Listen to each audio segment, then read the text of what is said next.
കാത്തു സൂക്ഷിക്കണം.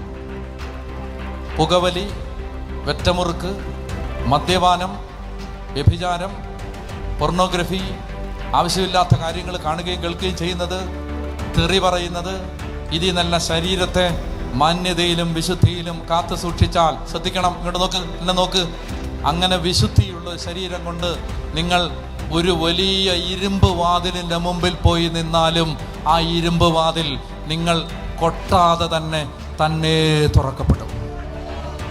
വിശുദ്ധിയുള്ളൊരു ശരീരം, വിശുദ്ധിയുള്ളൊരു ജീവിതം, ആ ജീവിതത്തിന് കോട്ടകളെ തകർക്കാനും മലകളെ ഇടിച്ചു കളയാനും ഇരുമ്പ് വാതിലുകളെ തുറക്കാനുമുള്ള ശക്തിയുണ്ട്. വിശുദ്ധിയുള്ള ഒരു ശരീരം. അങ്ങനെ വിശുദ്ധിയുള്ളൊരു ശരീരമായിരുന്നു പത്രോസിൻ്റെ ശരീരം. ആ ശരീരത്തിന് കയ്യിലും കാലിലും ചങ്ങലയിട്ട് 16 പട്ടാളക്കാർ കാവൽ നിന്നെങ്കിലും ആ വിശുദ്ധിയുള്ള ശരീരത്തെ കർത്താവ് ആ ചങ്ങല അഴിച്ച് വെളിയിൽ കൊണ്ടുവന്ന്